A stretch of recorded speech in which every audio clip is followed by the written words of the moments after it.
இன்னைக்கான வீடியோ தாங்க வந்திருக்கு. வீடியோ வந்து சூப்பரா இருந்துச்சு அப்படி தாங்க சொல்லணும். இந்த பிரச்சனைக்கு எல்லாமே காரணம் வந்து அபிஷேக் தான் அப்படிங்கிற உண்மை வந்து வெளியில வந்துருச்சு அப்படி தாங்க சொல்லணும். அது மட்டும் இல்லாம நம்ம மதுமிதா வந்து மாசா வந்து தப்பிக்கிறாங்க. அதெல்லாம் பார்க்குறப்போ சேனலை மட்டும் மறக்காம லைக் அண்ட் சப்ஸ்கிரைப் மட்டும் பண்ணிருங்க. ஃபர்ஸ்ட் எடுத்த உடனேயுமே வந்து அந்த போலீஸ்காரங்க இருக்காங்களா, லேடி போலீஸ் எல்லாருமே வந்து உள்ள கோயிலுக்குள்ள என்ட்ரி ஆகி அங்கே இருக்கிறவங்க கிட்ட மதுமிதாவோட ஃபோட்டோவை காட்டி இவங்கள பார்த்தீங்களா பார்த்தீங்களான்னு சொல்லிட்டு விசாரிச்சுக்கிட்டு இருக்காங்க. அதை வந்து மதுமிதா வந்து தூணுக்கு பின்னாடி வந்து பார்க்காங்க. என்ன நம்மளோட ஃபோட்டோவை காட்டி விசாரிச்சுக்கிட்டு இருக்காங்களே, இவங்க போலீஸ் தானா இல்லையா இல்லையா அப்படின்னு சொல்லிட்டு அவங்களுக்கு டவுட் வர ஆரம்பிச்சிருச்சு. எனக்கு தெரிஞ்சு இவங்க உண்மையான போலீஸாக இருக்கிறதுக்கான வாய்ப்பே கிடையாது. எனக்கு உண்மையான போலீஸு இப்படி எடுக்க மாட்டாங்களே அப்படின்னு சொல்லிட்டு அவங்களுக்கு வந்து டவுட் வந்துடுது.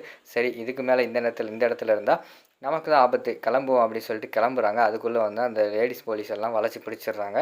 பிடிச்சோடனே எனக்கு கோயிலில் உள்ளவங்களா எதுக்கு பிடிக்கிங்க கேட்டவுடனே ஒரு அக்யூஸ்டு நாங்கள் அரெஸ்ட் பண்ணுறோம் அப்படிங்கிற மாதிரி சொல்லிடுறாங்க.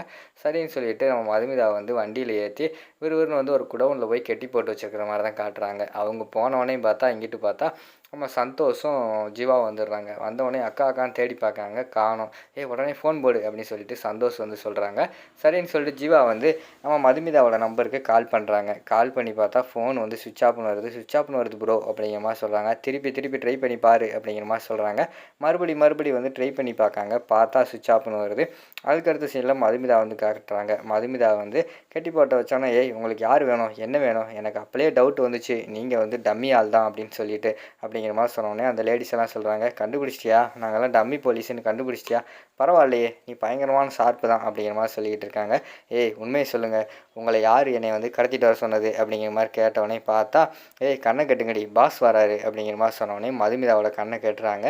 பார்த்தா அங்கே உள்ள வந்து அபிஷேக் வராங்க. எப்படியாவது வந்து அவன் பேசுவான், அவன் குரலை வச்சு நம்ம யார் என்னன்னு கண்டுபிடிச்சிருவோம் அப்படின்னு சொல்லிட்டு மதுமிதா இருக்காங்க. பார்த்தா அபிஷேக் வந்து மிமிக்ரி பண்ண ஆரம்பிச்சிடுறாரு. மதுமிதா, ஒழுங்கா வந்து உன் புருஷன் யாருங்கிற உண்மையை சொல்லிடு, உன்னை விட்டுறேன் அப்படிங்கிற மாதிரி சொல்கிறாங்க. நீ யாரா முதல்ல பொட்டத்தனமாக வந்து என் மூஞ்சியை வந்து கட்டிட்டு பேசிக்கிட்டு இருக்கிய, நீ எல்லாம் ஆம்பளையா அப்படின்னு திட்ட ஆரம்பிச்சிடுறாங்க. நீ உண்மையான ஆம்பளையாக இருந்தால் என் கட்டை அவுத்து விட்றா அப்படிங்கிற மாதிரி சொல்கிறாங்க.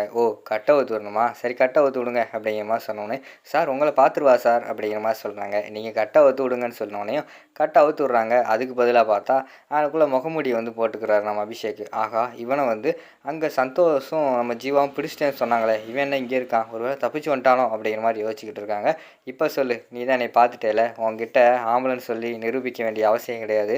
ஒழுங்கு அவன் புருஷன் கௌதம் பழனிசாமி எங்கே இருக்கான்னு சொல்லு, உன்னை விட்டுறேன் அப்படிங்கிற மாதிரி சொல்கிறாங்க. என் உயிரே போனாலும் அவரை வந்து நான் காட்டி கொடுக்க மாட்டேன்டா அப்படின்னு சொல்லிட்டு காலில் ஓங்கி ஒரு எத்திடுறாங்க.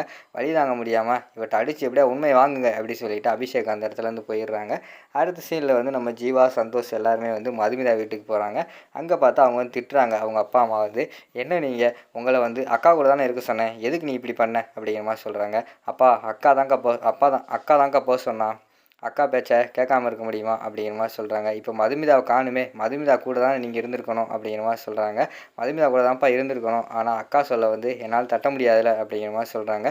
சரி, இப்போ அக்கா எங்கே இருப்பா, யார் பிடிச்சி வச்சுருப்பா அப்படிங்கிற மாதிரி சொன்னோடனே, அப்பா அக்காவோட குடும்பத்தில் உள்ள ஆளுகளே வந்து அக்கா வாழ்கிறது பிடிக்கலப்பா அப்படிங்கிற மாதிரி சொல்கிறாங்க. என்னடா சொல்கிற அப்படிங்கிற மாதிரி கேட்டோடனே, ஆமாப்பா அந்த ரவுடி வந்து அடித்து விசாரித்தப்ப அதை தான் சொன்னான் அப்படிங்கிற மாதிரி சொன்னோடனே, சரி இன்னும் 2 அடி போட்டு அது யாருன்னு விசாரிச்சிருக்க வேண்டியதானே அப்படின்னு சொல்லிட்டு அங்கனுக்குள்ளே ரேணுகா வந்து சொல்கிறாங்க. அம்மா அதுக்குள்ளே வாங்கி தப்பிச்சிட்டாமா அப்படிங்கிற மாதிரி சொல்கிறாங்க.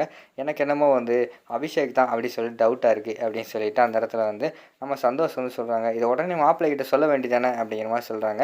இல்லை, இந்த விஷயத்தை வந்து கௌதம் கேட்டால் அவன் வந்து தாங்க மாட்டான். அது மட்டும் இல்லாமல் நம்ம எல்லாத்தையுமே ஆதாரத்தோடு நிரூபித்தாதான் நம்ம கௌதம் வந்து நம்புவான். அதனால தான் வெயிட் பண்ணிக்கிட்டு இருக்கேன், அவங்ககிட்ட சொல்லவும் இல்லை அப்படிங்கிற மாதிரி சொல்லிக்கிட்டு இருக்காங்க. சரி, எப்படியாவது வந்து மாப்பிள்ளை சந்தோஷமாக ஒரு இடத்துல வந்து பதுங்கியிருக்கான்னு தெரிஞ்சு போச்சு. ஆனால் மதுமிதா எங்கே இருக்கான்னு தெரியலையேன்னு சொல்லிட்டு அவங்க ஒரு பக்கம் ஃபீல் பண்ணிக்கிட்டு இருக்காங்க. இங்கிட்டு பார்த்தா நம்ம அபிஷேக் வந்து வீட்டுக்கு வராரு. வீட்டுக்கு வந்தவொடனையும் நம்ம இவங்க நொண்டி வராருல, காலில் அடிபட்டுருக்குல்ல, நொண்டி வராரு. அதை பார்த்தவொடனே சகுந்தரா வந்து கேட்குறாங்க, என்னடா அந்த மதுமிதாவோட கதையை முடிச்சிட்டியா அப்படிங்கிற மாதிரி சொல்கிறாங்க. அட போமா, அவளே என் காலில் ஏற்றி உதச்சிட்டா, என்னை அடிச்சிட்டான்னு சொல்லிட்டு கடுப்பில் இருக்கேன், உண்மையை வரவழைக்க சொல்லியிருக்கேன் அப்படிங்கிற மாதிரி சொல்கிறாங்க. எதுக்குடா அவளை தீர்த்து கட்டாமல் வந்த அப்படிங்கிற மாதிரி சொல்கிறாங்க. ஆமாம், அவளை தீர்த்து கட்டி என்ன ஆக போகுது, ஃபஸ்ட்டு கௌதம் பழனிசாமியை நம்ம போட்டு தள்ளினா தான் நம்ம வந்து இந்த சொத்துக்கெல்லாம் வந்து நம்ம அதிபதியாக முடியும் அப்படிங்கிற மாதிரி சொல்கிறாங்க. அவள் வாயை திறந்து உண்மையை சொல்ல மாட்டாடா, அவளை தீர்த்து கட்டியிருந்தேன்னா பொண்டாட்டி அந்த துக்கத்துக்கு கண்டிப்பாக அவன் வந்து தானே ஆகணும், வந்தான்னா அவனை அந்த டயத்தில் போட்டு தள்ளிடலான்டா அப்படிங்கிற மாதிரி சொல்கிறாங்க. ஆமாம்மா, அதை நான் யோசிக்கலையே அப்படிங்கிற மாதிரி சொல்லிகிட்டு இருக்காங்க. அந்த நேரத்தில் பார்த்தா டக்குன்னு வந்து அங்கிட்டிருந்து பாட்டி வராங்க. பாட்டி வரதை பார்த்தோன்னே, டேய் மதுமிதாயும் கௌதமி பார்த்தீங்களாடா, போலீஸ்கிட்ட கேட்டிங்களாடா அப்படின்னு சொல்லிட்டு பேச்சை மாற்ற ஆரம்பிச்சிடுறாங்க. அம்மா நானும் கேட்டம்மா, தேடிக்கிட்டு தாம்மா இருக்காங்க, கூடிய சீக்கிரம் கிடச்சிருவாங்க அப்படின்னு சொல்லிட்டு பேச்சை மாற்றிக்கிட்டு இருக்காங்க.